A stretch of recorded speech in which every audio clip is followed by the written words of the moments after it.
First of all, let me thank the organizers for the invitation. It really is a pleasure to be here.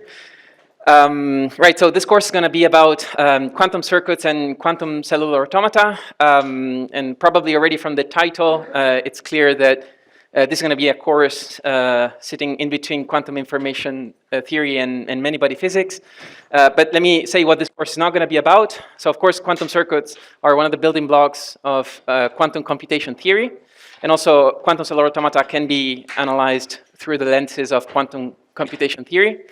But this course is not going to be about that. So we will focus on questions and problems that arise in many body theory and statistical mechanics out of equilibrium. All right, so in fact, we will cover topics which have been quite popular in the past 5 years in the condensed matter literature. But because of this, there is not a single reference I could recommend. So we will do this. As we go, I will give references for individual topics. And then at the end of the lectures, either 1 or 2 lectures, I will collect them and make them available in PDF files. And the same for exercises. So I will give exercises as we go, and then I will collect them and make them available after lectures. Yes, and finally, because it spans quite a few topics, it's not so easy to gauge the level of the audience, so please ask. Really feel free to stop me, interrupt me, and ask as many questions as you can. This is really helpful for me for the pace of the class. Okay, so then what I want to do today is I want to introduce the concept of quantum cellular automata from the modern quantum information point of view. And then I want to discuss why this is relevant and useful from the many-body perspective, and why it is particularly timely now to study these things. And this is connected to, just to give hints, to NISC devices and some experimental platform we have nowadays. Okay, so let me start with the concept of quantum cellular automata. And so this is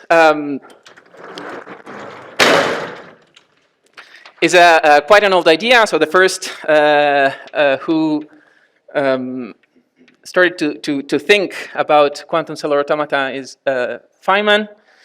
So there is a famous paper, 1982, which is called Simulating Physics with Computers. So you can find this in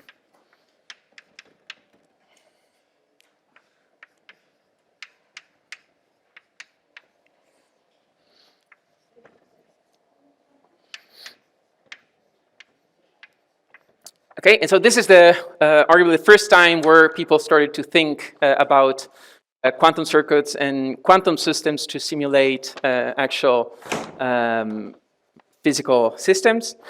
And ever since people started to play around with this idea, early studies were focused on trying to quantize the concept of classical cellular automata. So this is a concept which we will now delve into. So the classical cellular automata are a prominent subject, but we will not do that. So instead, what we will do is we take the modern quantum information point of view. So we'll introduce them sort of in an axiomatic way. And then from there, we will explore the consequences. So for this part of the lecture, the reference is this one.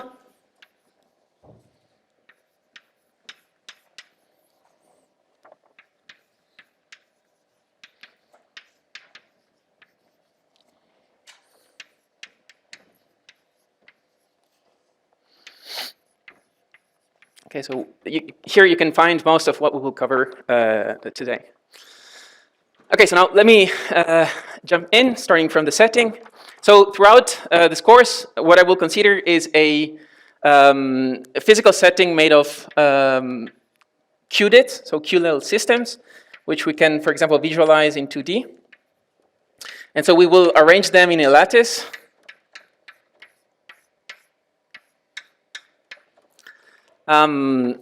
With a Hilbert space, which is a factorized Hilbert space.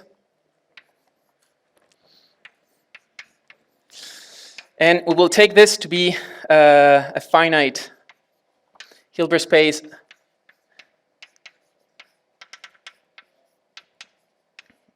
of dimension q.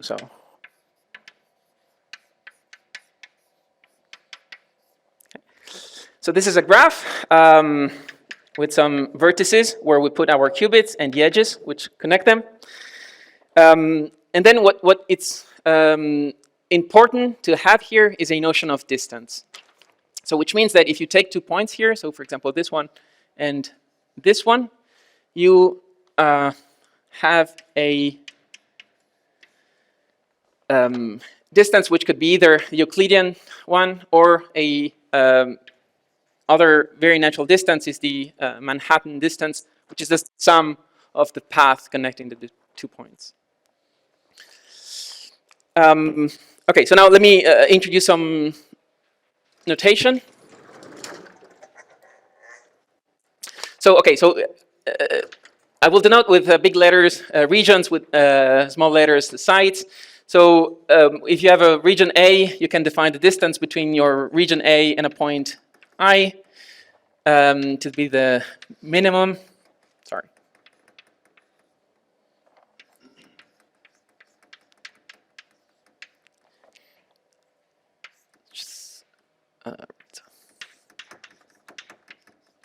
And then you can also define the distance between 2 regions.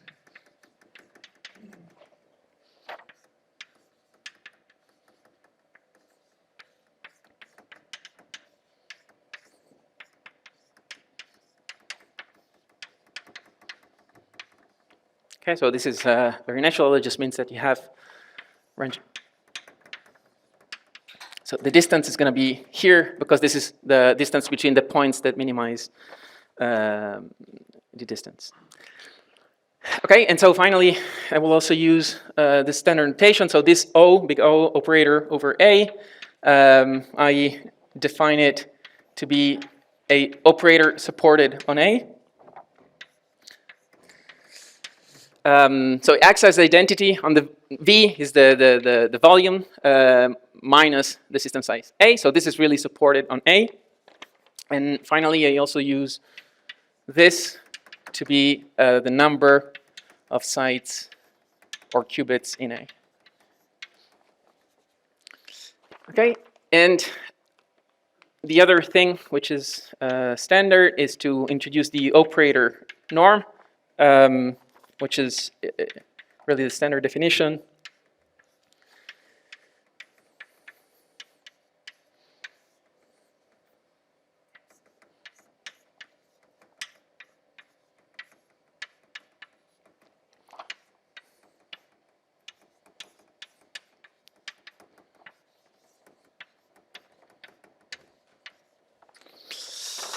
Okay. So what will be the target of this course will be local Hamiltonian dynamics. So with this formal setting, local Hamiltonians just means sum over neighboring sites. So we can take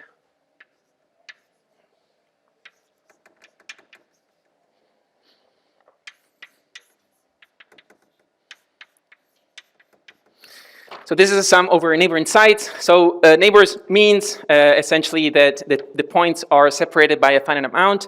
And for simplicity, you can think of this being nearest neighbors. Yes, please. You wrote the law of an operator that you say it's called A. And where does A appear? Thank you. Yeah, it was a typo. All right, so we can think of this. Everything I will say applies more generally to local Hamiltonians, but you can visualize this or think about this as really next nearest neighbors Hamiltonians. Okay, so the best way to introduce QCA, quantum cellular automata. Yes, please. Are we saying that we don't have interactions, or is that just... No, this encodes interactions because this is Hij. So this is an operator spanning a pair of sites. And so this encodes interaction because you cannot separate 2 regions. Any 2 neighboring regions have a term which connects the 2. Yeah.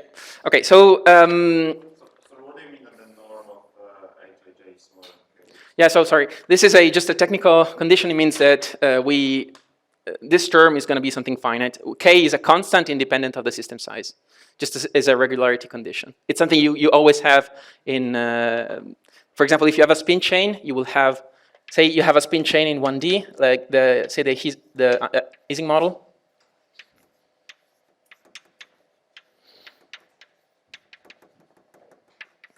And then you will have H.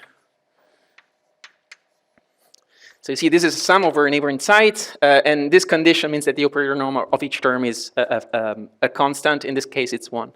So it just means that you don't want here to have constant that blow up with the system size.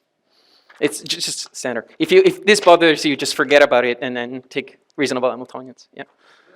Hamiltonian is taken to some of Hij, so your Ising from the applied if you are only Hij. Can we add some on-site potential, for example? Yeah. So this encodes. I mean, this encodes as a special case also on-site potentials, because you can. No. I mean, IJ could be anything which is supported at most on the neighboring sites. So it could be something like.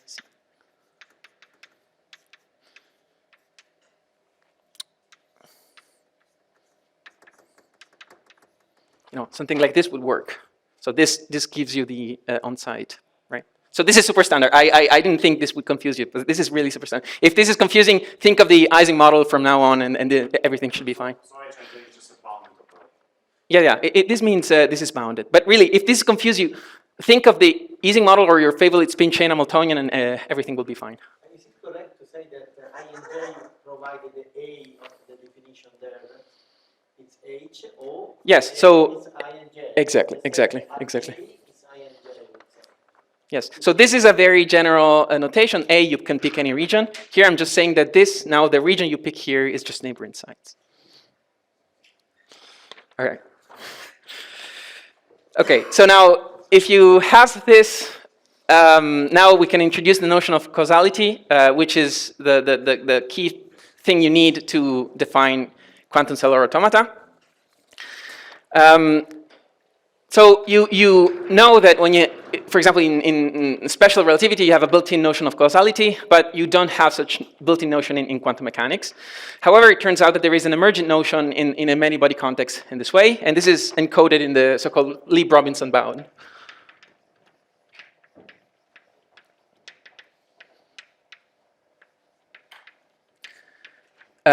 Which was first proved in a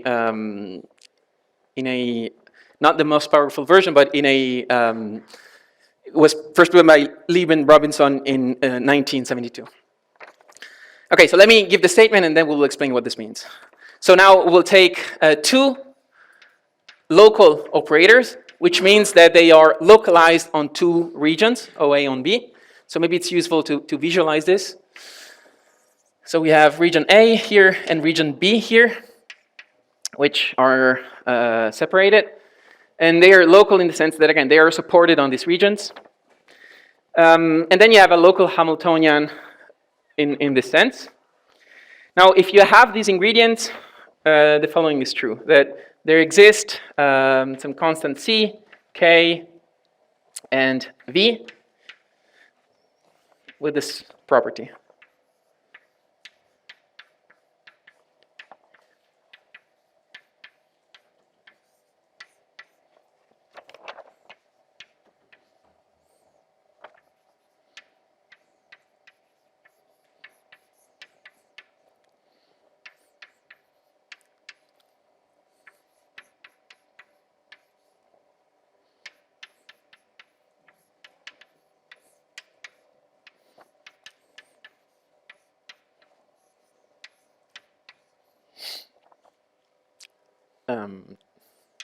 This is a times, it's not an X.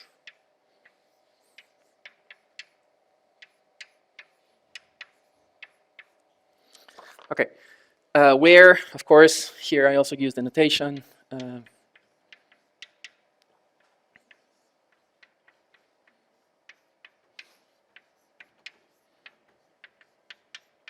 With H bar equal to 1.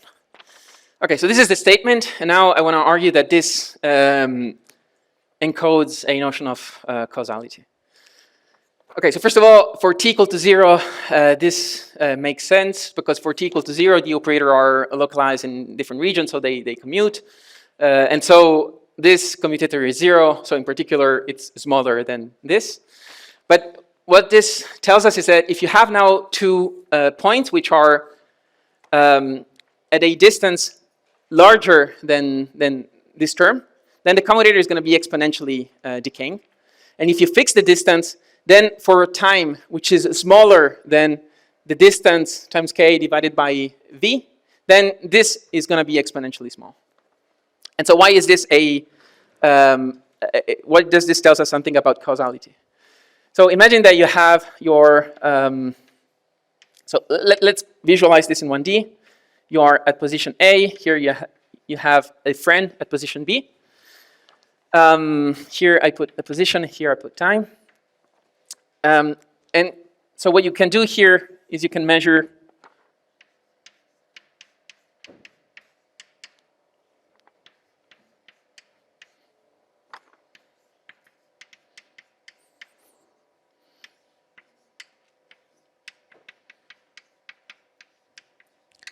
so you want to measure the evolution of some operator you have in your room here as time evolves. Now, this is something you would do if your friend in B does nothing. But then imagine that your friend sitting B at time t equal to 0 does a small couples your system with a small coupling. So it applies locally a unitary operation. And so in this second scenario, the evolution of your operator will be something like this.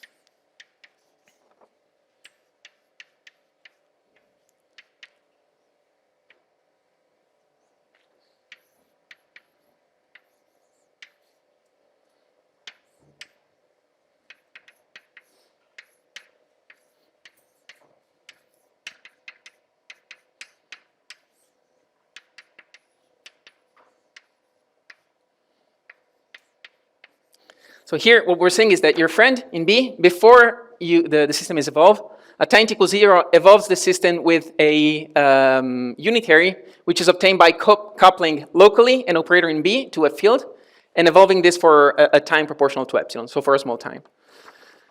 And so to the first order, this is equal to the evolution you would have in the first scenario minus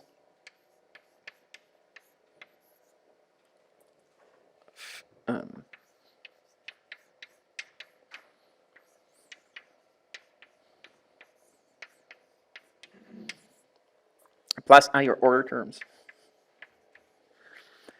So you see that if your friend really does a tiny perturbation, at the first order, the time evolution that you would measure in this modified scenario where your friend does something at time b is modified by exactly this commutator that appeared in the Lieb-Robinson bound.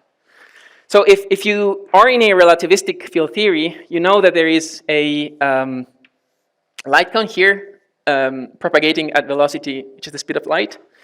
And anything that happens outside of the light cone shouldn't affect any measurement here, because otherwise you would be able to transmit information. So it means that in a strictly relativistic field theory, you should have that this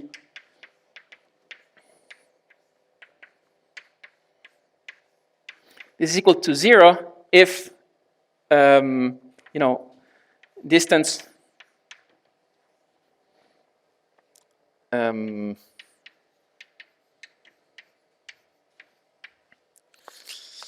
okay, so this is the exact causality that you have in the presence of a relativistic field theory. So in quantum mechanics, I said that there is no such built-in causality, but the Lieb-Robinson bound tells you that there's still an emergent causality condition, in that if you are away from an effective light cone with velocity v, which depends on the property of the Hamiltonian, still you recover this approximate notion of causality, meaning that something which is supposed to be 0 is not exactly 0, but exponentially small. So we have first a question? You mean, sorry, here, yes. Sorry about that, yes. Yes, so sorry, second question, yes? Sorry, I didn't hear you. So K is a constant, and so the statement is that if you have a local Hamiltonian H, then there exist 3 constants which depend on the Hamiltonian. So they will change, as if you change the interactions, those constants will change, but the theorem tells you that they exist. So there are 3 positive numbers, which satisfies this condition. Okay. Yeah. Repeat the role of A and B, like what happens in this scenario? Yeah. So the only thing you need, so let's visualize things in one dimension. So the only thing that you need to know about A and B is how distant they are. So the rest is prefactor. The only important thing is this exponential thing. So suppose now you fix t, and you increase the distance between A and B. So what this will tell you is that if you go to distances which are large enough, this is going to be exponentially small. So essentially, this will commute. So essentially, you recover this causality condition. Now, if you fix the distance, which is very large, but if this is fixed and now you let time increase, you will see that at a certain point, this will be 0. So the exponential of 0 will be 1, and so the bound will simply tell you nothing, essentially, because this will trivialize. Which corresponds to the fact that you have a front, and when the front hits the position at B, then you can have transmission of correlations. Yes, please. Just a notational example. Why you say expectation value of A should be O? Because A is the region, not the operation. No, it's A. It's the number of sites. There. When you write the expectation value of A. Here, yes. Yeah, no. When you define expectation value of A, that line. Here, this one. A is not an operator; it's a region. No? Should be O of A or. Yeah. I don't know. No, it is. Sorry, there will be many typos in this class. Okay. Yeah. Sorry, and also yes, also here. Sorry, yeah. So yeah, please. I mean, I will. There will be many typos, so it's good if you catch them. Yeah. About the last slide, what do you think that the This one. of this is 0? So this one is. It would be a strict notion of causality, and it's what essentially what you know should happen if you have a relativistic theory. So because if you have really this c speed of light, which is the hard cutoff for signal propagation, then the only possibility is that this commutator should be 0. Because if it's not, essentially you can distinguish two physical scenarios in which your friend to the moon does or doesn't do something at this local position. Here you do not have exact causality, so you have the Epstein term. Yes, so here in quantum mechanics there is no Lorentz transformation, so there is nothing that guarantees you that something like this will happen. Indeed, it does not happen, but Lieb and Robinson proved that if the Hamiltonian is local and you define things in this mathematical way, then there is this approximate recovery of causality. Why the proof? Why this? Yes. So the proof, I will not go through the proof. I will give a reference. But you can imagine that something like this arises because you expand this in series. Then you have nested commutators, which you can then bound. And if the Hamiltonian is local, you can massage this into a bound. So I will give a reference for this because the proof is a bit sophisticated. A version of this was first proved in the 72, but this version is much more recent. It was proven by Hastings. And so the reference where you can find a proof of this and some additional references is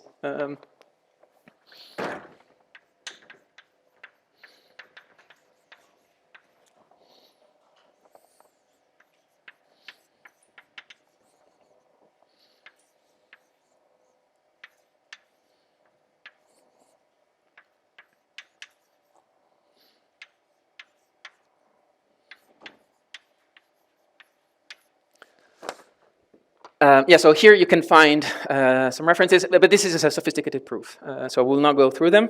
What we'll do now is we'll use this bound to derive some consequences, if there are no more questions. Yes? It is important in the proof that Hij is bounded by K. Yeah, okay. So this is an overkill. You can massage this, and indeed Hastings, he proved a version where you don't require this is enough that you have some exponential decaying tails. But for our purposes, this is simpler to state, yes. You need some, it's known that if you violate completely, this, then bad things happen, but you can massage this into something weaker. Yes, please. Say anything about what the values of V should be? Yeah, that's a good question. So it certainly, I think it depends on, for example, so they depend on how these coefficients decay. So in this case, they would depend on this constant. But then the proof is sophisticated, so I wouldn't be able to reproduce it, so I wouldn't be able to answer to your question precisely. I recommend you check out the reference. Yeah. You had a question? Maybe you already answered, but sorry. So I think it's very important that these operators they have finite support. You know, if you take some local Yes, exactly. So values. this is important. So here it's important that we have finite support. You mentioned fermions. So when you have fermions, this should be modified in the sense that when you have non-commuting operators, you exchange the commutator with an anti-commutator. So if you have fermions, you can still recover a Lieberman bound, but it's important that whatever you have, it's supported on a finite region. So when you have fermions, essentially you have to change the starting point. You don't have a tensor product. You either have a graded tensor product of or maybe operator algebra. Okay. Yes. Yes. So again, in the original bound, you needed the dimension to be finite. Then I guess I think that in the most recent versions, you don't need a local dimension to be finite. You just need something like this. So even if you have bosons, but But if you have both of them, I can imagine something that violates the bound. yeah. I mean. Not to go very up. But I think you have to put some extra condition. You can salvage that. Yeah. For example, if you put, infinite many boson in one point, then this is a dead function. So at time t equals 0 plus epsilon, it will spread out indefinitely. Yeah. No. But so in that case, you should think of a natural regularization. Yeah. Okay. So now what we will do is, okay. So this allows us to move closer to the notion of QCA.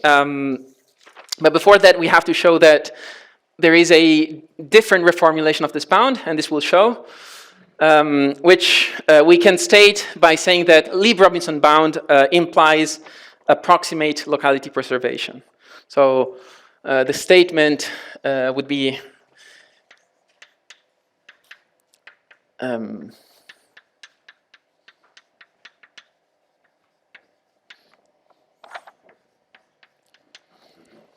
where LP is locality preservation.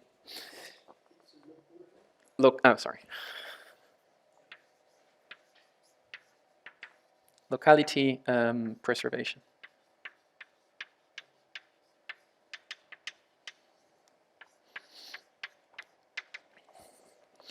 Okay, so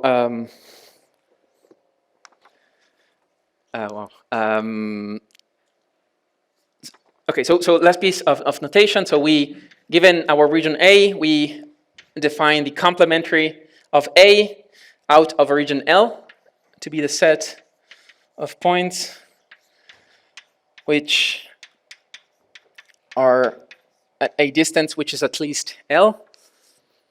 So you have A, this is L, and whatever is outside of this region you call ACL. And so, for example, the usual complement is simply, okay. And then we define the truncated operator outside of this region. It shouldn't be the element of A, right? It should not be, yes. Thank you. Or if you call V the set of all points, then yes, this is it.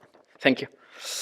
Okay, so then we define the truncated operator to be L over A equal a normalization factor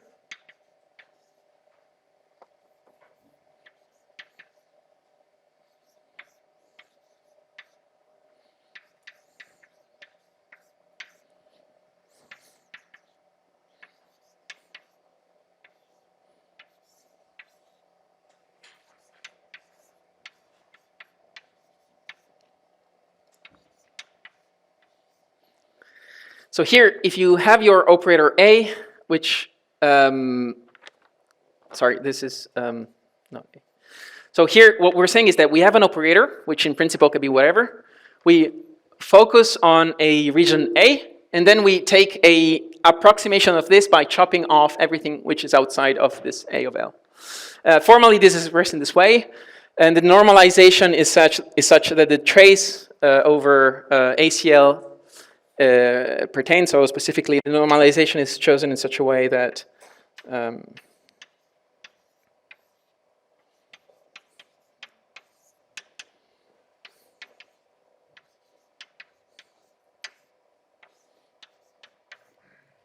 so that this holds. That if we trace this truncated operator outside of region, we get the same as truncated the original operator outside of the region.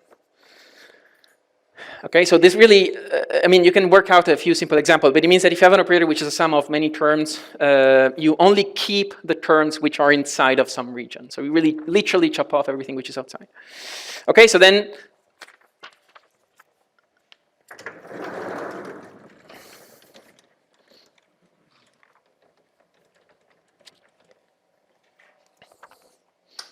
okay, so now we have our space V, we have our region A, and we have our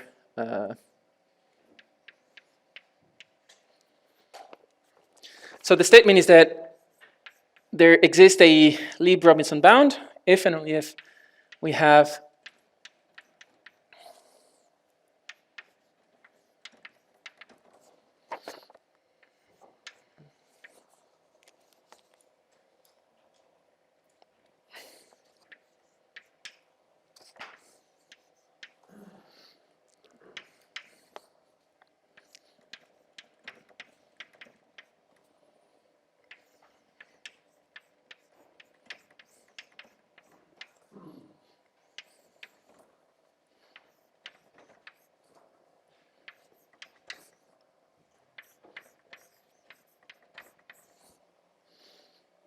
again, this is a times, it's not an X.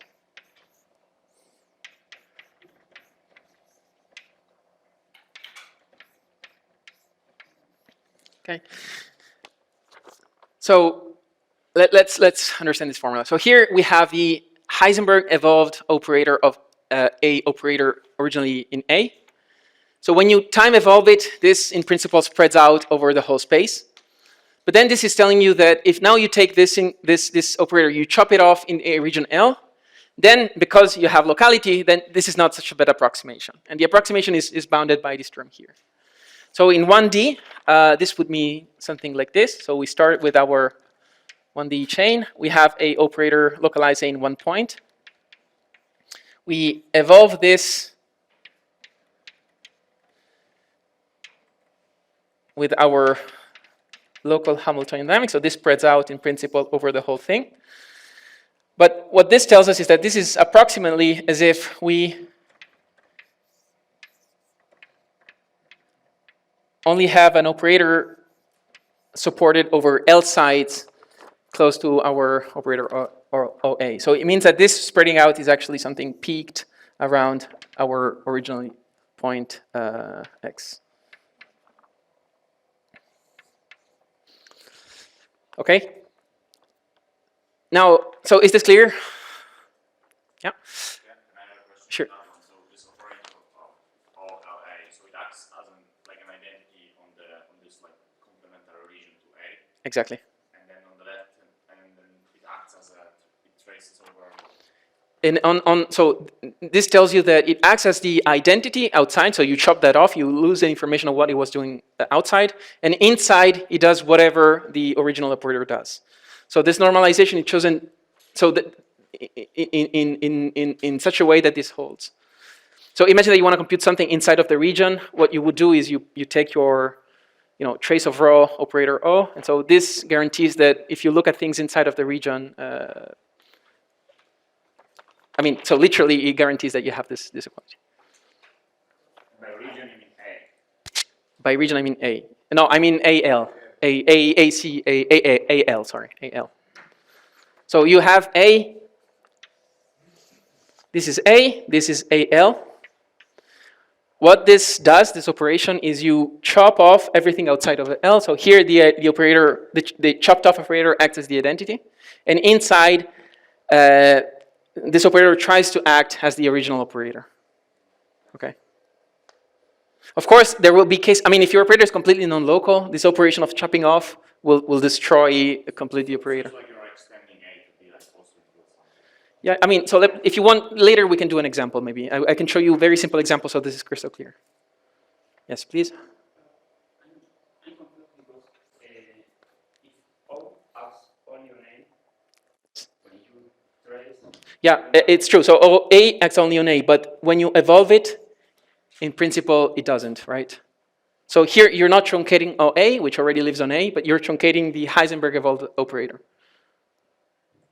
okay, so within a data, you evolve it and then you do it. Yes, exactly, exactly. So this tells you that it's intuitive. So you have something localized, you evolve it. You don't expect that if the interaction is local, this is everywhere in the universe. You expect that if you chop off, you still have something reasonable.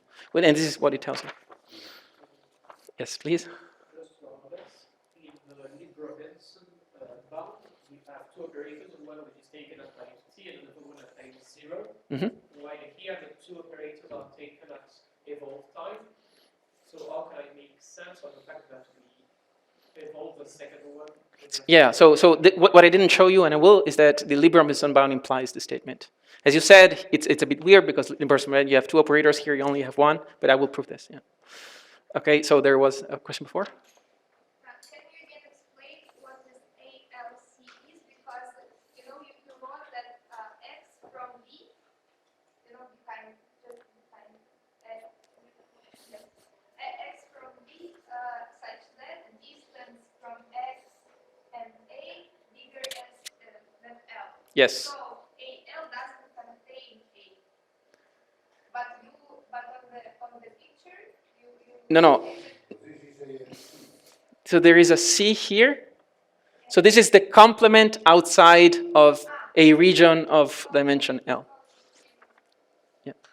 Yes. Maybe last question before we go move on. When you write OALD, Yes. you first evolve, then truncate? Or Yes. This is what I said. Yes. Okay. So now let me prove this, and then yes. Let's see. Okay. So the proof. I will just give the idea, but it's very simple. So the first thing we need is a identity. So suppose you have some operator U, which is a unitary localized in this complementary outside of L.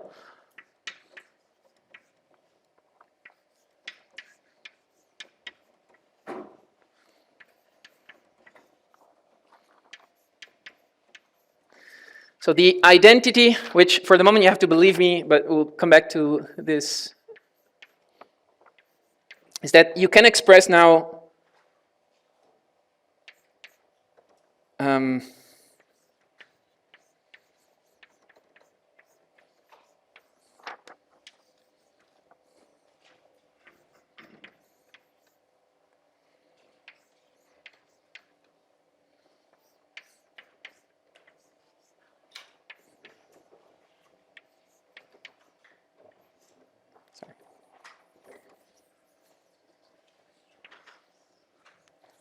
yes.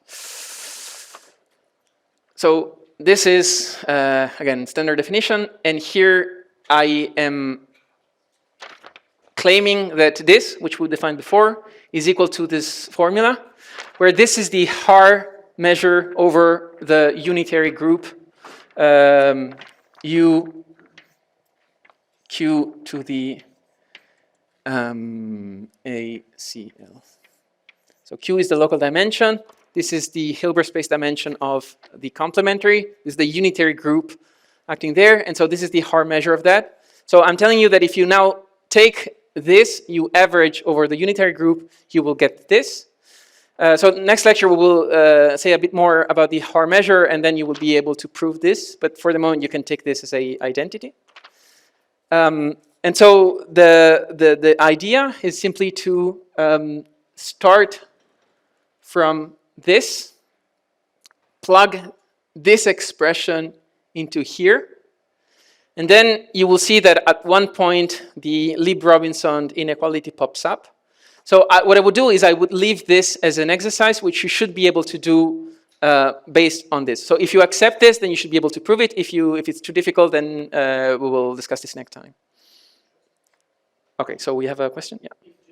If the first equality that you wrote, is it just an equality? So No, the first one is just I reminded the definition. So this is an operator acting on ACL. Means that it's the, yes, it's the identity everywhere else, but acts non-trivially only on ACL. Yeah, sorry about that. And then the rest is that is what I'm claiming to be true. Yes. So in the integral is the whole operator, which is sitting at the left-hand side, and also the smaller on the right. Yes. Yeah, you wrote it the same way, like the same view. No, here, okay, so here the integral is over the unitary group. Okay, so this is the variable. So this is a variable, and you're integrating out of this variable. Yeah, but then you're integrating them both. There should be maybe a more clear difference between the left-hand view and the right. Yeah, this is a little bit of an abuse of notation, but it's the same abuse notation we used here, right? So when you see, it's the same kind of abuse of notation. Yeah, which is again, it's standard. So it should be clear what I'm doing here. So what is it? Always a general operator in seven formula. This is a completely general operator. Yes. Take that seven formula as a definition of the left-hand side. No. Okay. So this we defined here. So this is the definition. And then I'm telling you, okay, so this, you know what it is. This you can compute. It's just an average. And I'm telling you, if you compute both, you will find that they're the same. But it's not trivial. It's non-trivial. I mean, it's trivial if you know about identities in the average, which I will cover next time. So for the moment, accept this identity, which is non-trivial. If you accept this identity, then you should be able to prove this. Again, if it's difficult, we'll come back to this later. Yes.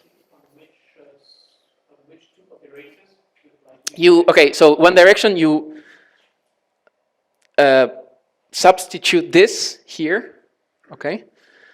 And at the end, you will, I mean, spoiler, you will find that you can apply the Lieb-Robinson bound between this operator U, which is outside, and the operator OA, which is inside. So the two operator in this case will be your unitary but you have to do it. So this, please try, and then if it's too difficult or it wasn't clear, we will do this together. Yes. tracing over the real complement is the same as integrating over all operators in real complement with the harmony. Yes, exactly. If you know something about the measure, it's simple. I mean, even graphically, we'll see next time. It's very simple identities. Basically, I should understand that as a trace over all the operators which are outside and Exactly. So tracing out, you can do essentially in the trace in the Haar measure. Okay.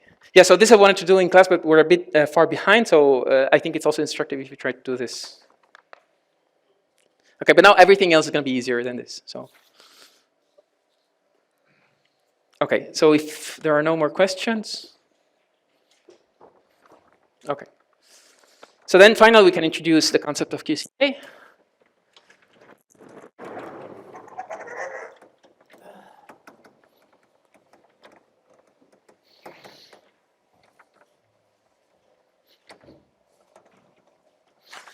So now the quantum cellular automata are a set of models that are meant to be a extreme idealization for local Hamiltonian dynamics. So you would like to strip away all the complexity and details, which of course might be important depending on the problem, but you would like to have the simplest model possible. And so the thing that you only really retain in these models a priori is this notion of causality. So we have the same picture. So we have A, we have a, say, R, and then we have the rest. So this is going to be A complement R. Okay, so we give a definition. And we say that a unitary U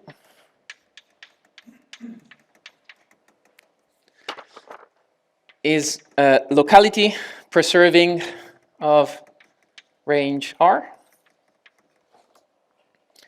if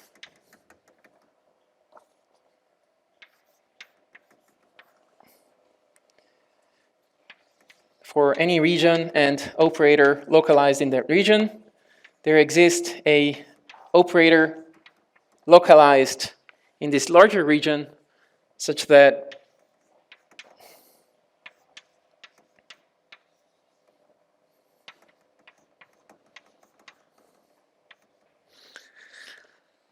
okay, so this is a notion of a locality preserving unitary, and this tells you that in order for a unitary to be LP, this has to happen. That if you have an operator here in this region and you applied one shot in the Heisenberg picture, this should grow, but not too much, and its support should be within this shell of range R.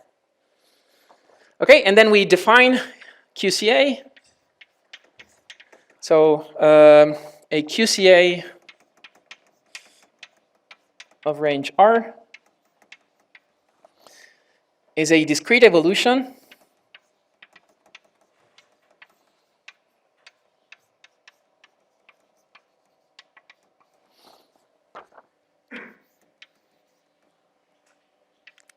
defined by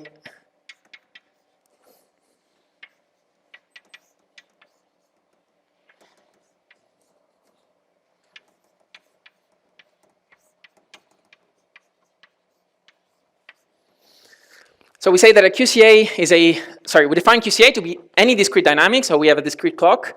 And the only important thing is that each time step is a locality preserving operator with this definition.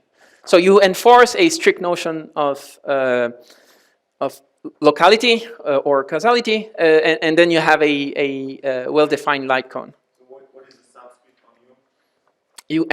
N from 1 to infinity, so if you want to run your dynamics, yeah. So it means that if you have some initial state psi naught, your system will evolve U1 psi naught.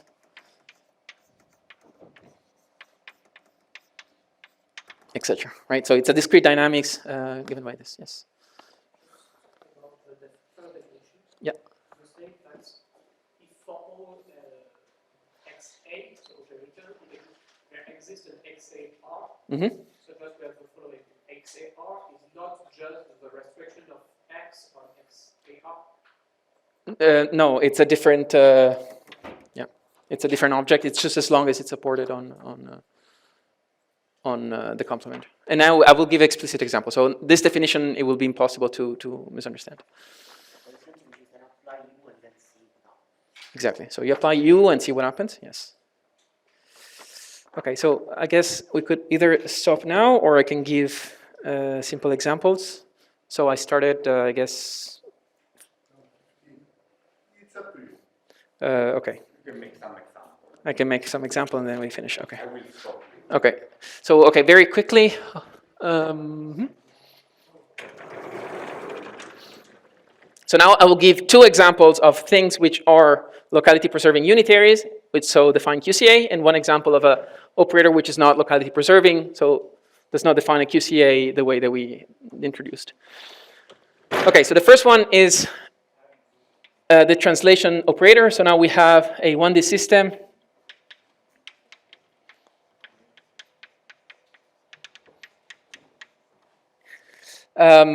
with, as usual, this is a Q internal spins, and we define the translation operator to act on the basis as follows.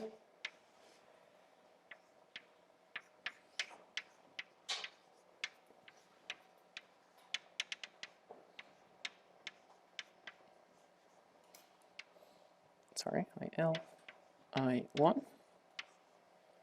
So this simply shifts all the elements of a basis where ij runs from 0 to q minus 1. And the claim is that this unitary is a locality preserving unitary, which is trivial to see. Let me not mess this up. Yes.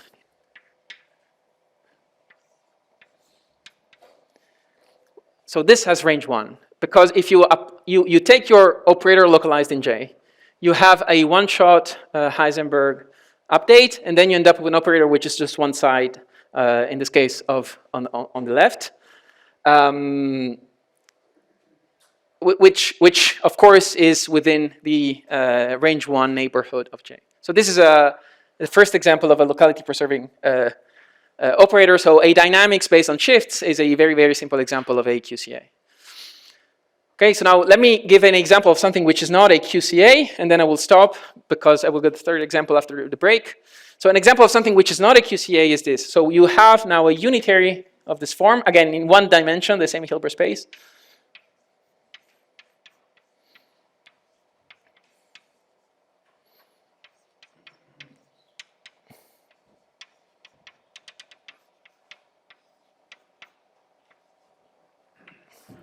Where sigma x is the Pauli matrix.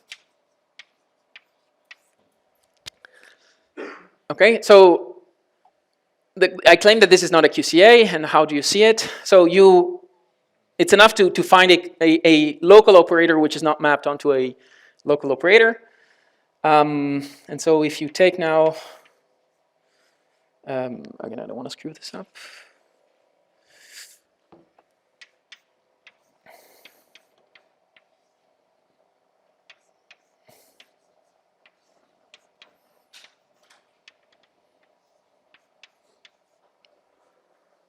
Yes. So you see that it means that this operator is not locality preserving, because now we have updated a operator which was localized at position 1, and then as a result we have a string which runs through the whole system.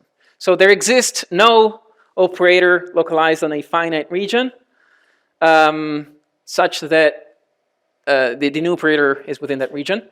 And this also, tells you something that I have a bit hidden under the carpet, which is that the definition of locality preserving only makes sense if the range is smaller than the system size, because otherwise everything is a locality preserving operator. So in this case, there is no finite R independent of the system size for which this happens. And so after the break, we'll introduce the third example, which is perhaps the most important, which is that of finite depth quantum circuits. And we will move closer to the actual object of the course, which is models made of quantum circuits. So thank you. Yeah.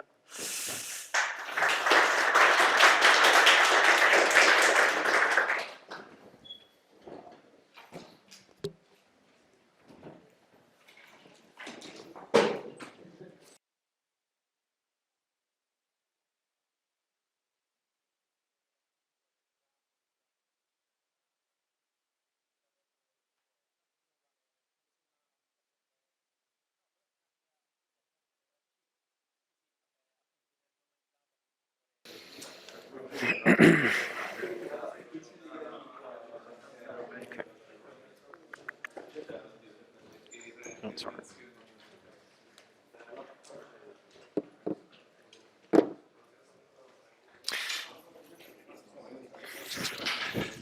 Okay, so let's start again.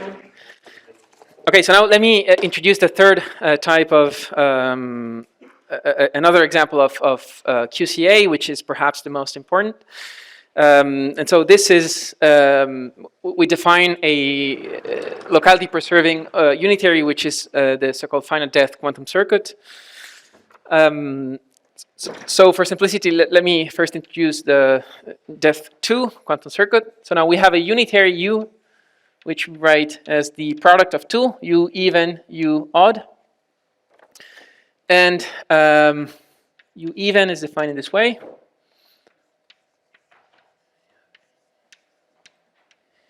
And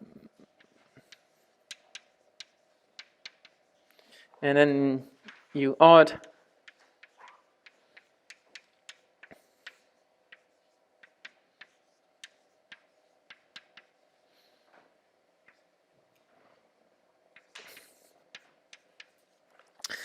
And let me introduce also a graphical representation, which would be very important throughout the course. So the way that we represent this, here we will have time, is as follows.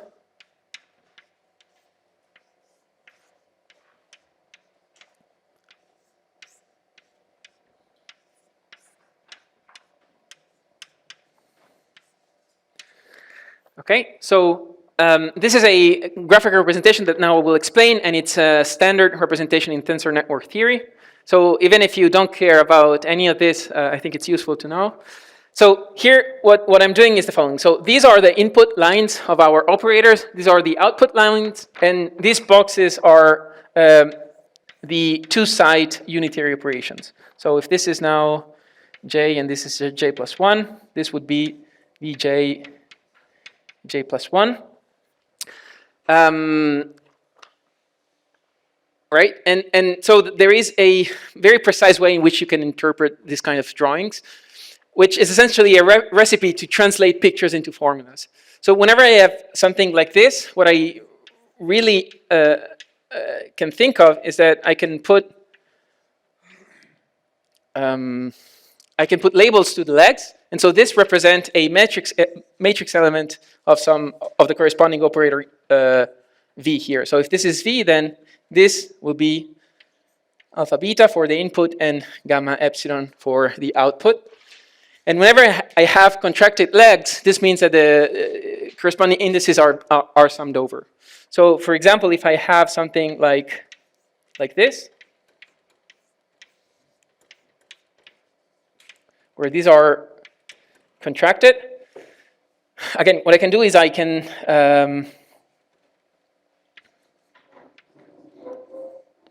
okay, here, this I have contracted indices, so these will be things sum over. So this will be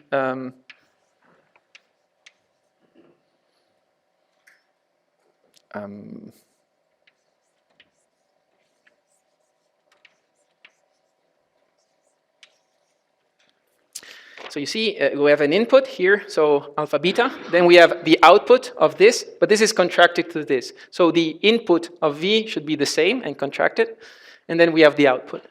So this operation graphically means that you first apply V and then you apply, you first apply W and then you apply V because time runs upwards.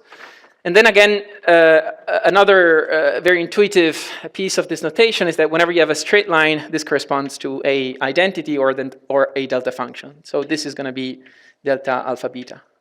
So putting all together, if you were to express a unitarity condition for some unitary V, so you want to express, say, the condition V dagger V equal to the identity. In this notation, this will simply be something like V contracted to V dagger equal to two lines. So you have input V, then output, then V dagger, then something. And here you have two straight lines, meaning the identity on each of the individual spaces. So the notation should be clear, and it's very simple. So then it's also, we use now this notation to show that this unitary made up of these strings of two-side unitaries is a locality preserving operation. So here what I want to stress is that these V's need not to be the same. So these you can choose to be all different from one another. And you don't need to restrict this to a gate set. So it's not like when you have quantum computation that you want to maybe restrict to C0 gates or whatever. This can be arbitrary unitary operations. And still, this would give rise to a quantum cellular automata. And so why is this true? Why does this preserve locality? And so we see this graphically. So now we want to represent something like U dagger O J U, where J is localized in one point. So we apply the recipe. We have first our U. Then say that this is site J. So here we will have the operator OJ. And here I'm simply representing OJ as something like this. And then we will apply our U dagger. Sorry.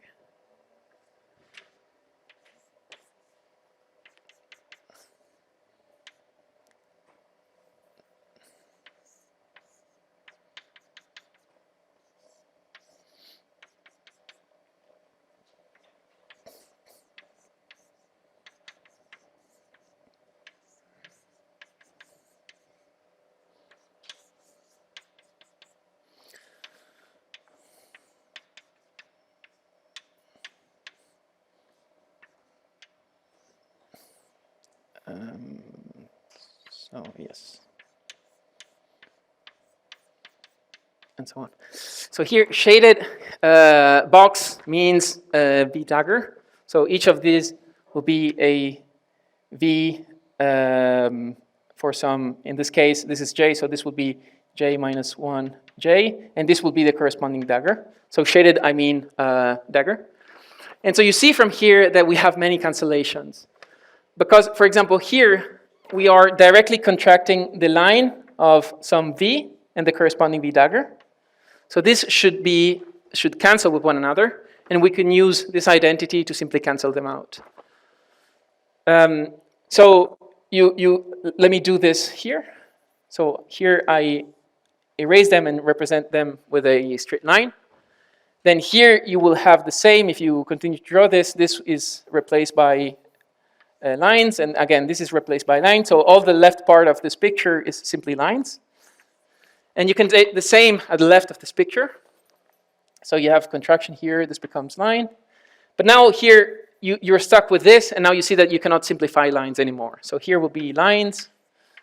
This you cannot simplify anymore. Why? Because here you have V, but it's not directly contracted to V dagger J. And so this did not cancel, and also the other do not cancel.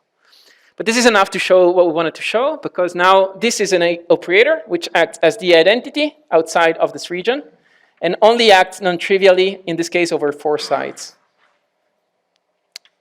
So this is a locality-preserving unitary with range 4. Okay, yeah. Sorry? What does it mean when it's shaded? Shaded means the dagger. So here, this, I mean, I'm using that U is, the one without the shaded. In this case, the first line is this, the set of V. So here even means that this couples even sides. Oh, sorry, here we start with odd and then even. So first odd means that this couples odd sides. So 1 with the neighbor, 3 with the neighbor, and then we apply 1 where instead it starts with an even side. So you have 2, 3, 2, 3. So this is U. And then you would have U dagger, where the position is inverted, and I'm simply shading because if this is V in the dagger, you will have V dagger.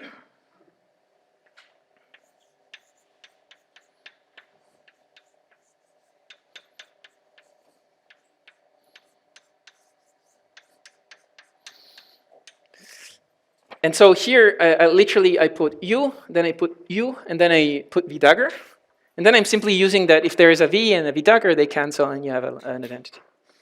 So if you don't believe pictures, you're free to take this and then just do the algebra, and you will see that many of these will commute, so you can bring them together, they annihilate, and then at the end you get the object corresponding to this picture. Yeah, please. Where? Here? No, in the first drawing. Here? Yeah. Why there are only 2 lines? Because here I'm representing this. So this is a depth 2 quantum circuit. So here it's made of 2 blocks. The first one is a product of 2 side gates. Sorry, the first is the odd.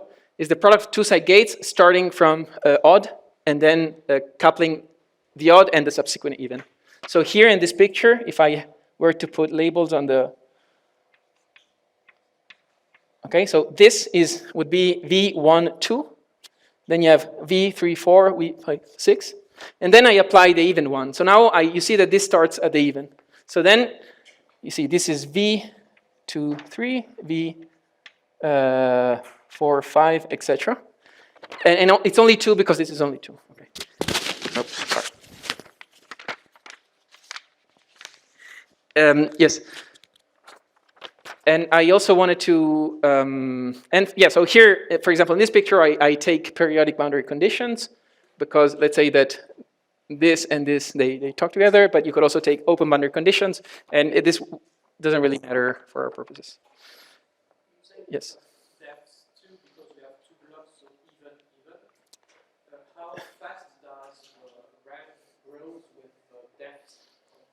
Yes. Okay. So it's. Let me first give the definition for death. So this I was going to do next. So then you can define a finite. So let's say definition. So we say that U is finite depth quantum circuit of depth k if U is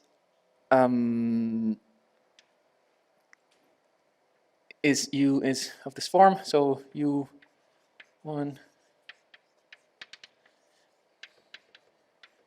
and Uj, well, UA is product of two-side gates over non-overlapping pairs.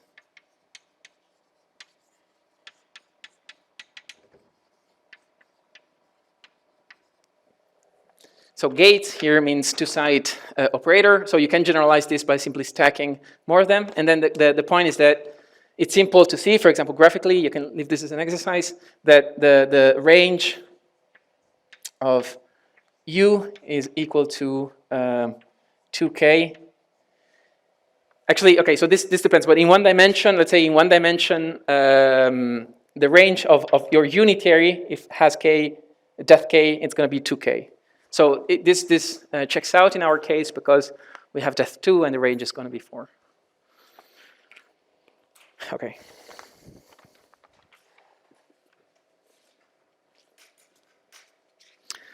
Okay, so a non-trivial, okay, so now I gave examples of things which are QCA and preserved locality, and you can ask whether there exists a parameterization of all these objects, and this is a non-trivial question.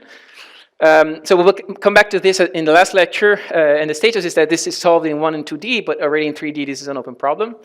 But what we can do is we can, so there is a simple way of reproducing the action of a QCA if we are willing to add ancillas.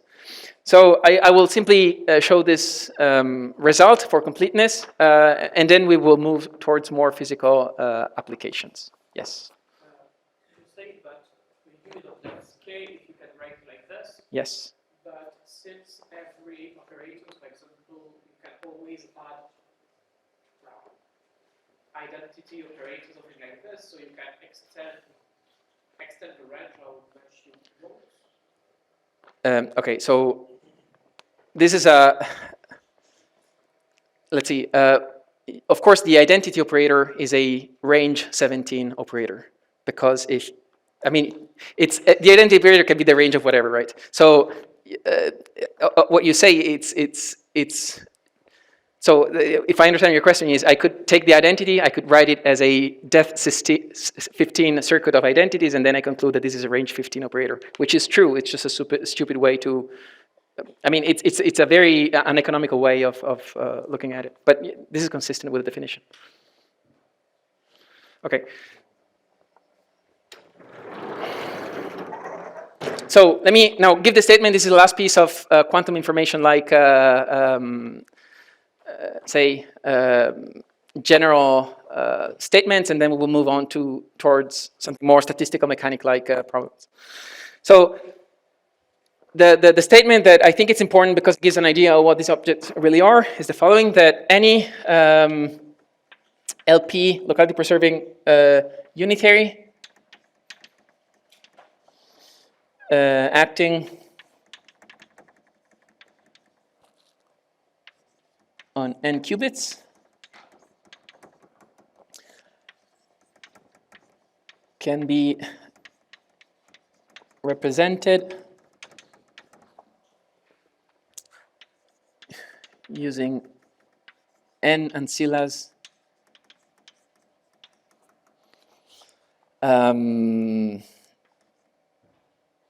and a finite depth quantum circuit. So this is the say, high-level statement. Let me make this more precise. So suppose that you have a 1D system. So you have your lattice. And so what you can do is you can add to each of them a ancilla. So it's just an additional degrees of freedom that you put there. And then here you have a natural notion of distance for the enlarged lattice. You simply say that each ancilla is distant one with respect to the corresponding qubit. And then the rest is just you keep the same distance for from the qubits. Okay, so the claim, if we make this precise, is the following. So if I have U, which is our locality preserving unitary,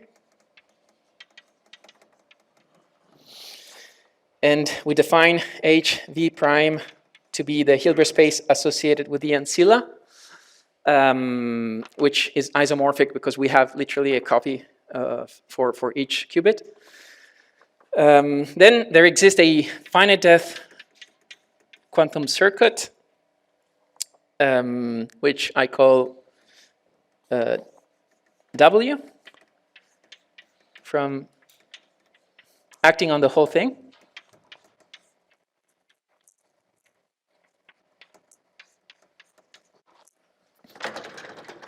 Okay, let me write it and then I'll put it upwards.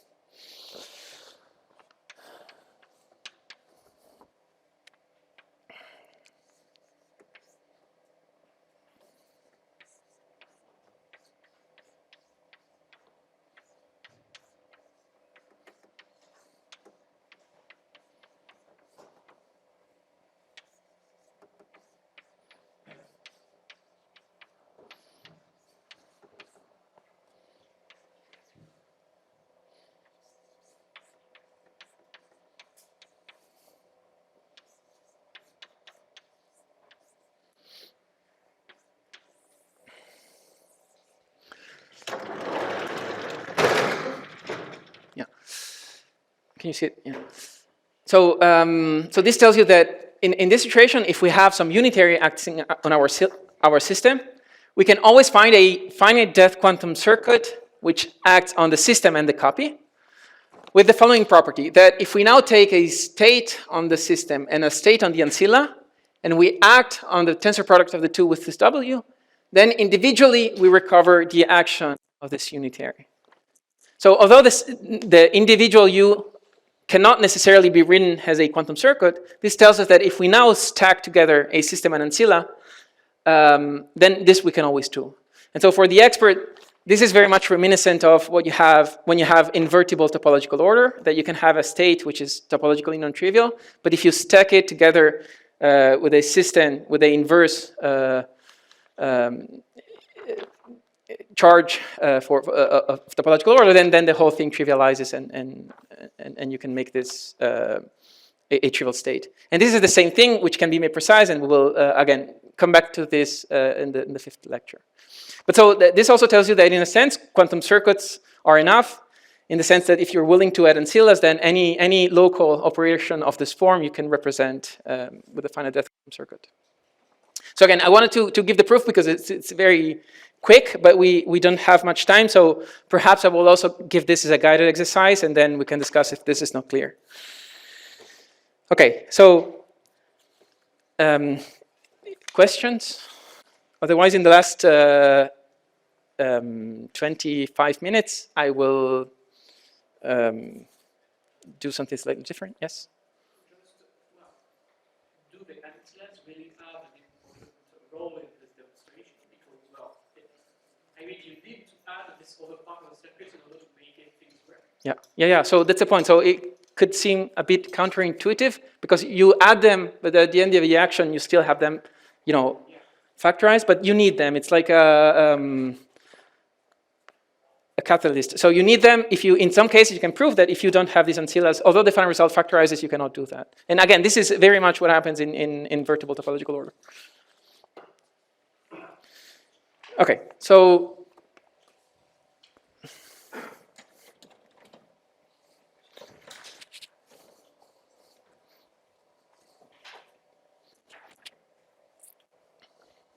So now we have introduced these models, which are discrete models for local dynamics, where we have zero complexity of true Hamiltonians. The only thing we really enforce is this notion of strict locality. And then the question is whether we can maybe approximate real continuous time evolution with these models, and what is precisely the relation. So this is what I will do now, and this will give us a motivation to study them from the point of view of many-body dynamics. Okay, so now let us consider for simplicity one dimension, just because it's simpler to visualize. But again, what I will say from now till the end of this lecture applies more generally to higher dimensions. And we take a local Hamiltonian in 1D with nearest neighbor interactions. And so what we ask is whether we can, in which sense can we approximate this local Hamiltonian dynamics. So if we have this unitary operation, I want to explore how we can approximate this in terms of quantum cellular automata.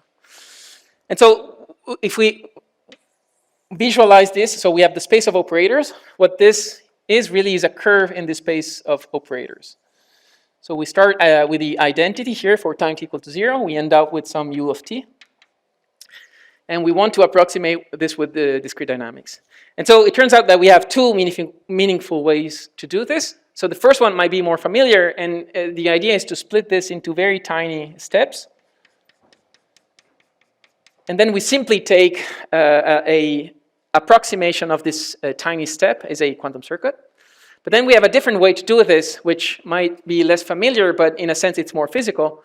And what we do is we now take big steps, and we take snapshots of the system at fixed time, and we try to approximate this single cumulative time steps. And I will argue that this is a more natural, because the quantum circuit that we will get to in this kind of approximation as a light cone, as intrinsic light cone, which is of the same order of the physical light cone of the system. So let me make all of this precise.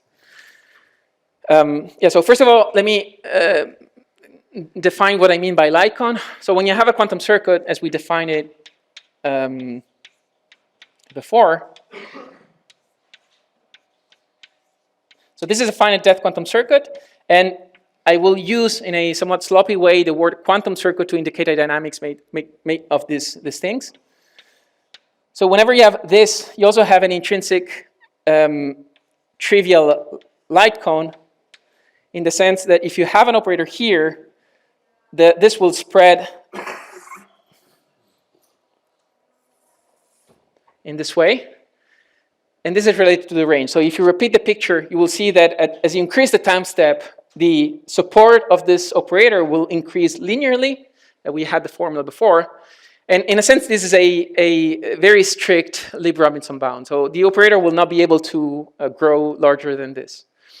So when we want to approximate this dynamics, ideally, we would like to have a QCA approximation where this strict light cone is of the same order of the Lieb-Robinson light cone. And so we will show that only in the second case this happens, whereas in the first case, this is a bit lost. Okay, so let me now give the details.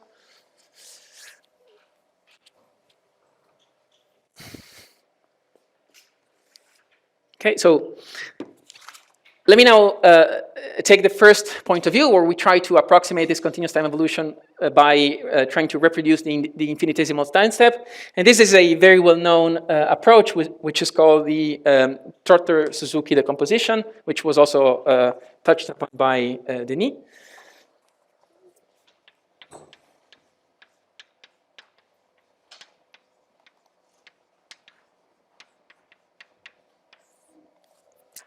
Okay. So the idea here, okay, so this is, so when I mentioned that in the context of quantum computation, this was first put forward by Lloyd.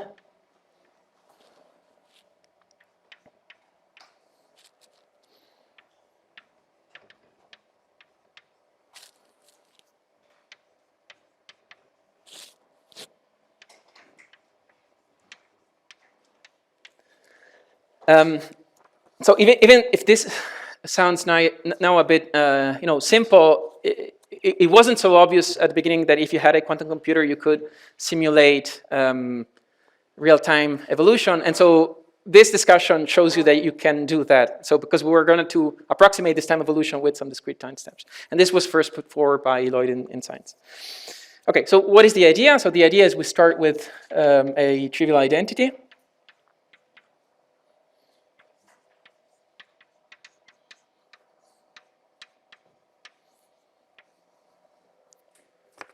Okay, so here I did nothing, and I can factorize this because the Hamiltonian commutes with itself. And now what I do is I split my Hamiltonian into a even and an odd part.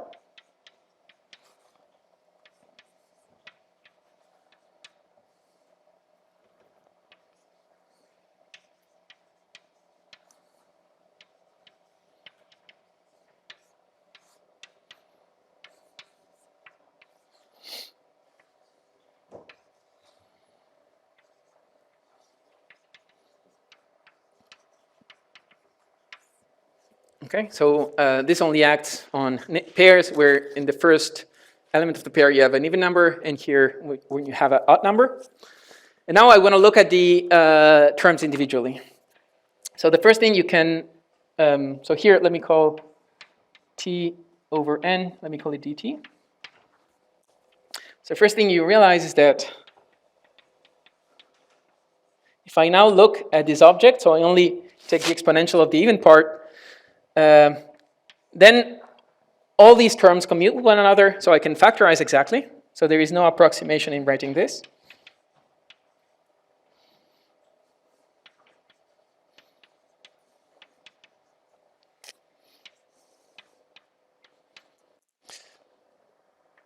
Which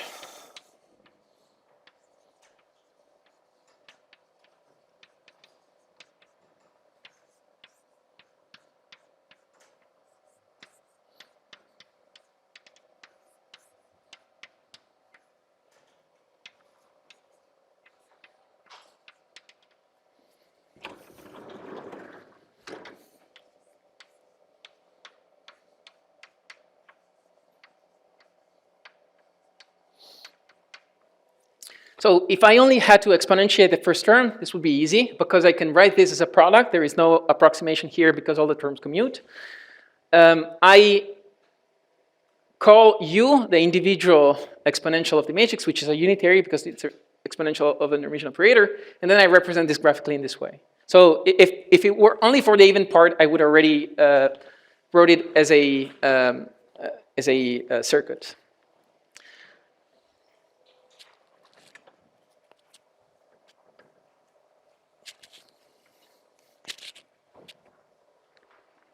Okay, so but then you also have the odd part, and you can, of course, repeat the step for the odd part, which, so it's still going to be, a quantum circuit is just now, this is going to start from 3.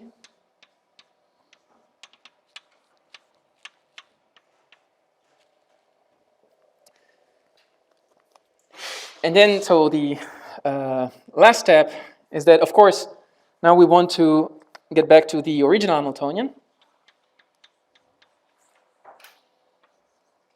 And now we do make an approximation. So we say that this is almost equal to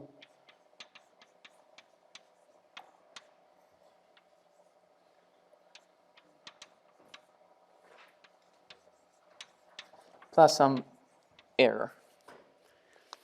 Now, here we do make an approximation, and this epsilon is a sloppy notation to say that this operator is not really this, but you will have a reminder. And epsilon 0 means that this operator has a small norm. Now, I want to be sloppy here, but if you really, naively negate, so you start from the Baker-Hausdorff formula, and you naively neglect higher order terms, you get a result which is actually the correct one, which is that this epsilon 0 is order of essentially delta t. Sorry, delta t times n. And so if we now apply this n times, because we want to reproduce the original operator, we have that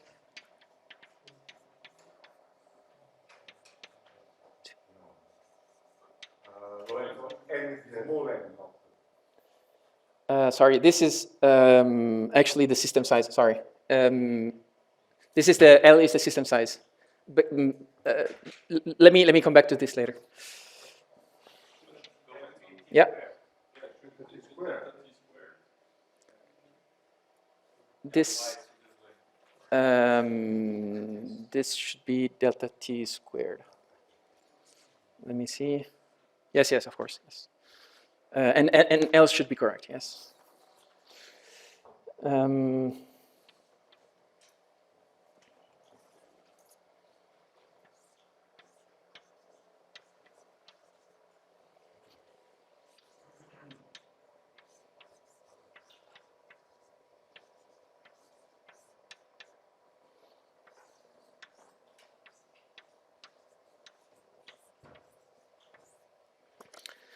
So now here we approximated the individual time step. Now we do this n time. So we use the first formula I wrote. We apply this n time, and then the error is simply going to be additive. So again, in a very sloppy notation, this is going to be order of delta t squared times n times n, which if you put now the definition for the n, you will get this number. So, okay, the first thing we see is that if we want to make the error small, then we can still approximate our unitary if we're willing to put sufficiently many layers of gates. But you see that in this way, you really need a lot of layers. So, let me cancel something.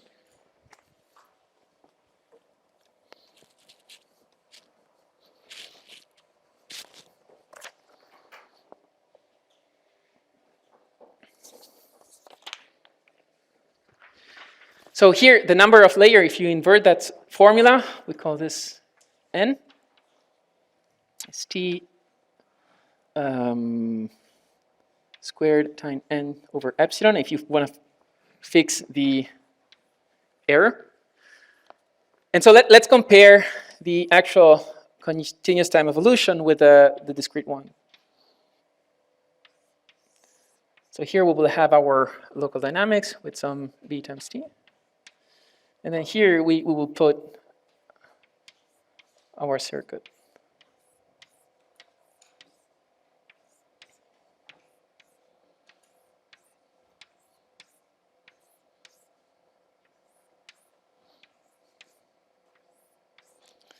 All right, so you get the point.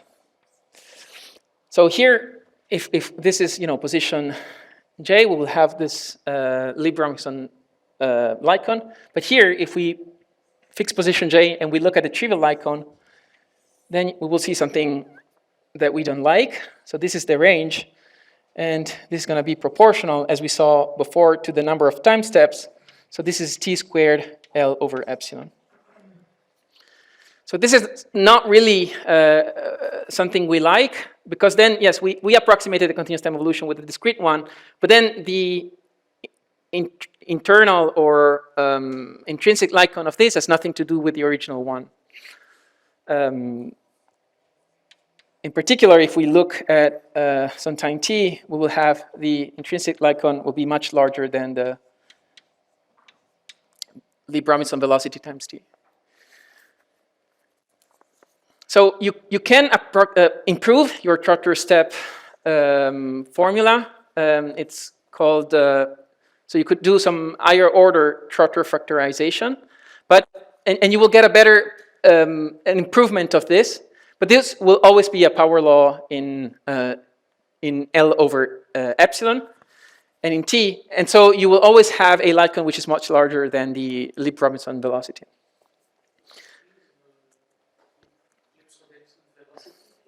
So this is the one appearing in the Lieb-Robinson bound.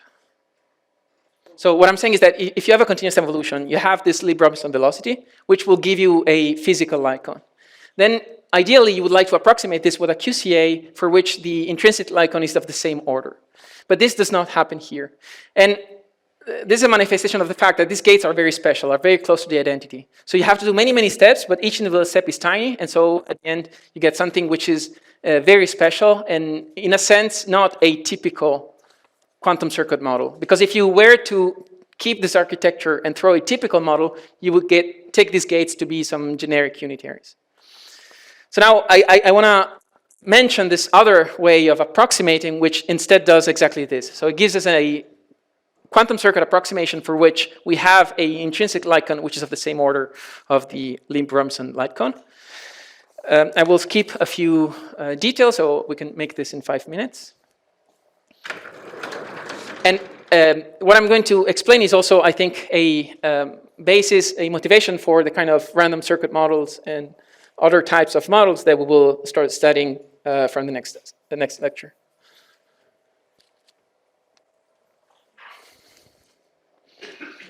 Okay, so here the idea, let me be a bit sloppy, but I hope that it's clear what we want to do.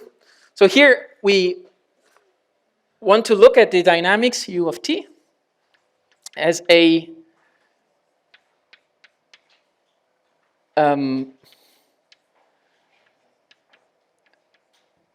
again, a product of a finite number of operations. Is just now we're not taking this t to be small. We take this to be an order 1 time step.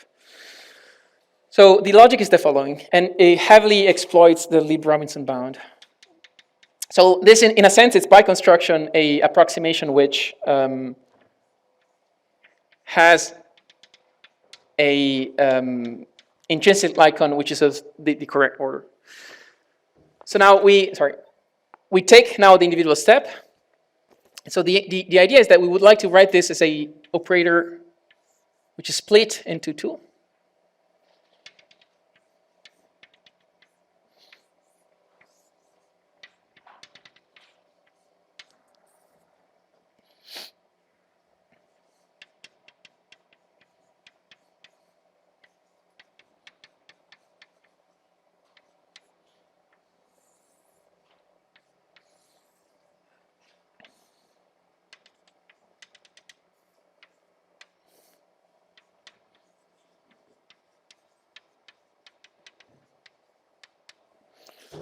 Anywhere.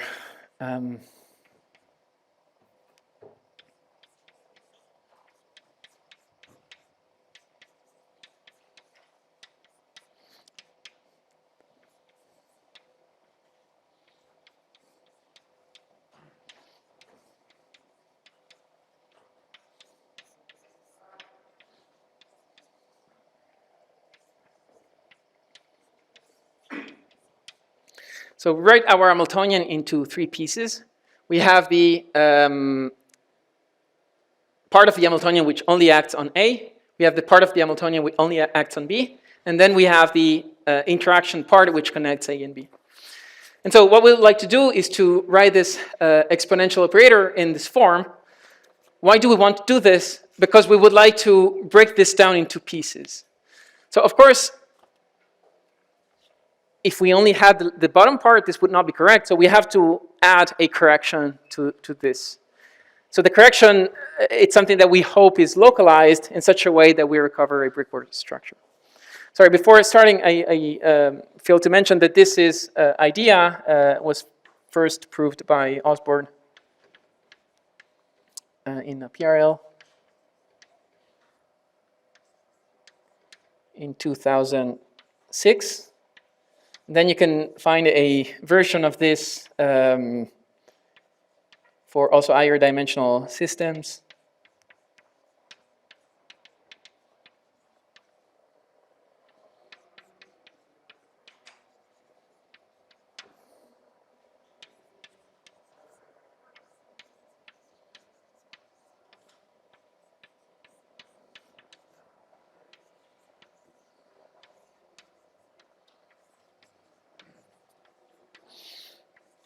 So these are the references for this.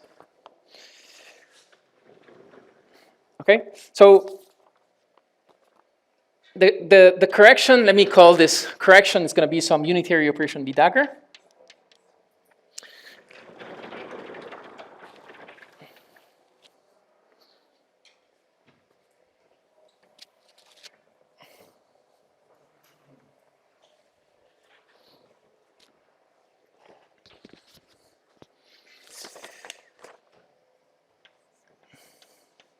And so if that is V dagger, then V is simply defined in this way.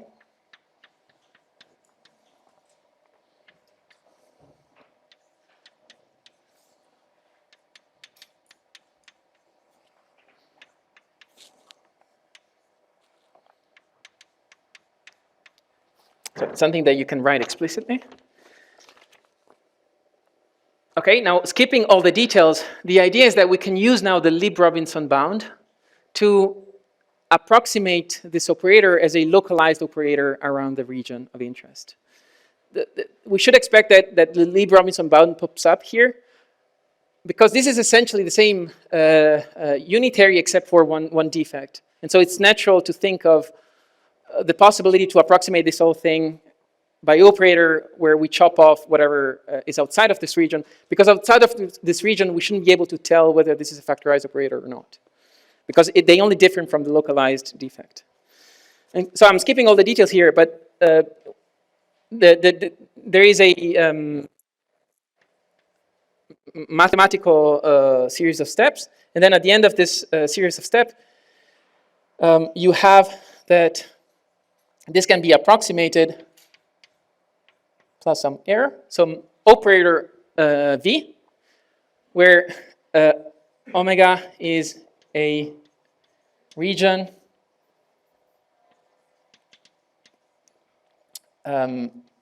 around, let's call the contact, let's call this position X. So around X. And importantly, this error is very small, exponentially small because of the Lieb-Robinson bound. So it's going to be some constant times e to the minus k times omega. So graphically, it means that we wrote this V dagger, which in principle is something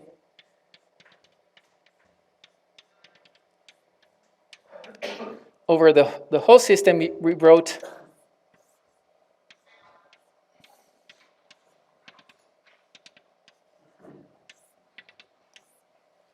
okay.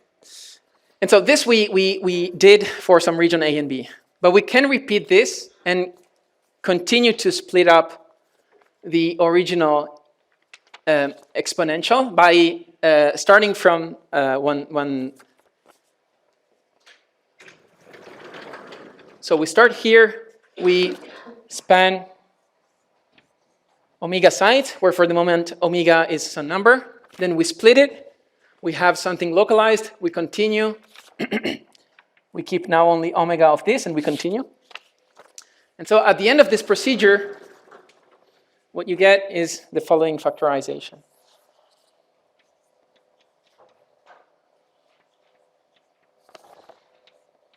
So you use sometimes large T, sometimes small T, it's always the same, right? No, so yes, so here this is a mistake. Let's see. This is all large T. So here I'm approximating the single time step. Yes, sorry, this was a mistake. The rest I think it's correct. Yes, the omega is the size of the region. Yeah. If you want at the end the operators working on two sides, Yes, so let me come back to this. you need a lot of Let me come back to this. So what we do this, when we do this is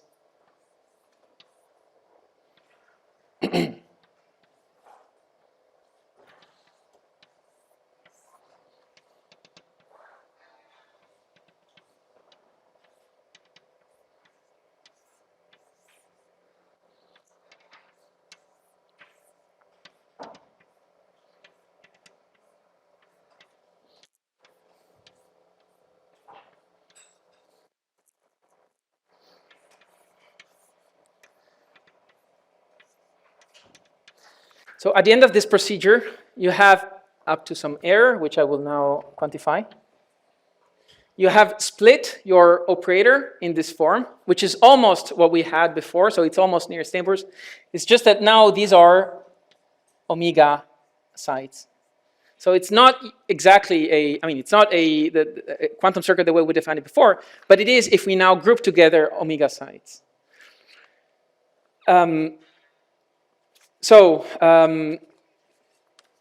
It's important now to look at the error.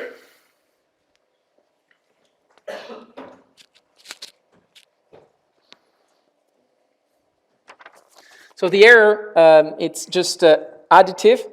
And so when we do this procedure from one end to the other and we split the unitary in that way, so we get a factor of L because the error is additive, but then we also do this t times because this is a approximation for a single time step. So at the end, we have that our global unitary operation, or now this is small t, so it's the global time. It's this quantum circuit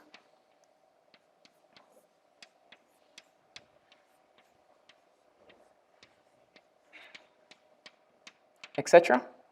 Where now each line is a q to the omega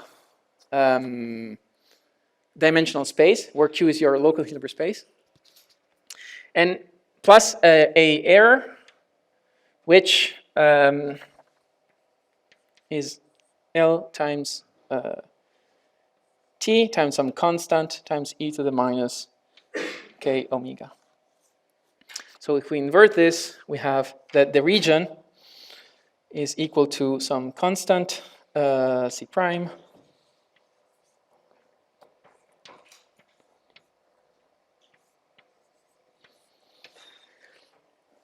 okay, so in this representation, we see that we couldn't split really the unitary into finite, into gates acting on neighborhood sites, but we had to split it into gates acting on collections of sites, where each collection contains omega sites. And you see that this collection, so the region grows with keep the error fixed, but it does so in a very mild way. So it's a logarithmic overhead. But the gain that we have is that now in this representation, by construction, the light cone of the QCA is of the same order of the Lieb-Robinson light cone. And now these gates are not close to the identity. So if the Hamiltonian is generic enough, we can imagine that these gates are generic enough in the space of unitaries, which I would argue gives us a motivation to study the kind of quantum circuit models that I will introduce next time. So now I think I have to stop. Yes. And yeah, so please. What we presented earlier, we always add, well, two contacts into each gate. Yes. So we need them to separate the omega iteratively by trying to separate them into several Yes. blocks. Okay. First of all, so what I showed before was a finite depth quantum circuit where each gate was acting on two, but you could replace that with a gate where each gate acts on k, where k is finite, and you would still have a locality preserving. So you don't really need a gate acting on 2 qubits to have a locality preserving. That's a simplification, but you could take one which acts on 3, 4, as long as it's finite. So here, the only thing which is a bit worrisome is that this omega grows with time, but this is a logarithmic overhead which you cannot really avoid if you want to break down a continuous evolution to a discrete one. Finally, here you could break down this into additional pieces. However, it is non-trivial to do so in a way that preserves the light cone. So this is a bit a subtle issue, and yeah. I mean, I was asking this because in quantum circuits, Yeah. usually you only act with Ceylon gates or Alabama gates, etc. Yeah. With facts of 2 entrants and 2 outcomes. Yes. While here, if you have K income and K outcomes, then you need to raise a lot. Exactly. So but you see, so that's going to be exponential in the number. So this is why you cannot do this naively, because if you do naively, so any unitary you can approximate with 2 side gates, as long as you have an exponentially large number of them with a Hilbert space. So if you do that, you immediately see that the circuits explode. So this is what you. This also tells you why this scheme is useful for theoretical purposes, but not for quantum implementations on quantum devices. Because as you said, so in devices we only have a finite number of gates, and you really want architecture where you have 2 side gates. So the structure step decomposition is the most natural one. However, and this is something I wanted to mention next time. So in present day, so we don't have a quantum computer yet. We have intermediate scale quantum devices. It's really, so we have a lot of noise. So you don't want to apply many gates because after a few number of noise, this is why the tractor step is not ideal yet, because if you want to mimic the time evolution of a continuous Hamiltonian, you have to apply many of them, and so that's impossible. So this is actually one of the motivations why people in the last 5 years studied models made of circuits where you forget entirely about the Hamiltonian, and you just pick this to be something which you can choose, because this kind of quantum circuit where you choose the gates, you can already implement in these NISQ devices, because you don't need an infinite number of them to reproduce something. But this will I will come back to in the next section. Yeah. Given H, Yeah. are we saying that you always know how to decompose the evolution into the circuit on the right hand side, or are we saying that such a circuit should exist? No, this is a constructing, so you can always do. Yeah. Yeah. Why do you care so much about preserving this electron? It's just for the numerical overhead? So the reason why I will introduce this point next time, but so what we will do next time is we will start directly from models of this form. So we'll say, okay, now let me take a dynamics where I forget about Hamiltonians, I forget about interactions. I only take initial state and I evolve it using gates. So then you can ask, is something reasonable or not?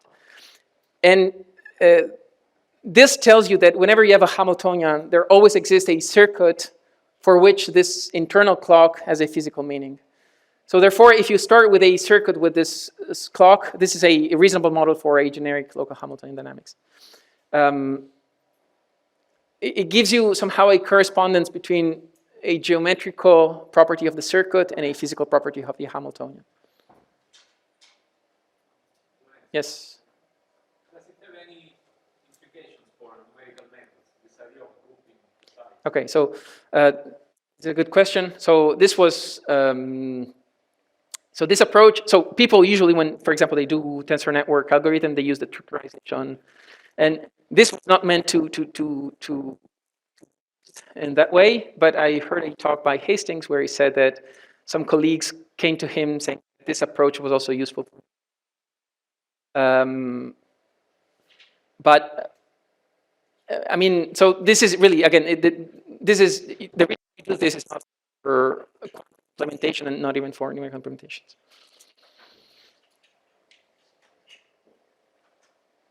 I think we could stop here. I would like to record you to split for lunch into first and second service.